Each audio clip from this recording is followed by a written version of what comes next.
ஸ்லோவா போமா, cardiac arrest வந்துரும் போல. Don't complain me always. By the way, இது எந்த மாசம் ஞாபகம் இருக்கா? பிப்ரவரி மாசம். ஓ, Valentine's day. Red rose, night light, dinner. ஏற்பாடு பண்ணிடலாம். அது இல்லையா? Birthday anniversary? சத்தியமா எனக்கு தெரியலம்மா. ஏன் சொல்ல? இந்த மாசம் மார்ட்ரன்ஸ்ல கிளியரன்ஸ் சேல்ஸ் போயிட்டு இருக்கு. up to 72% offer on all the furnitures. இது கூட தெரியாதா? போயிடலாமா. வாங்க.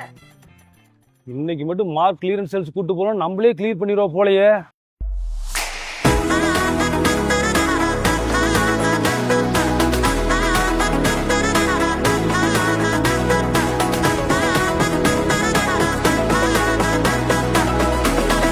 Yes, நீங்களும் லேட் பண்ணிடாதீங்க. மார்ட்ரன்ஸ் clearance sale is live now. Up to 72% offer on all premium furnitures.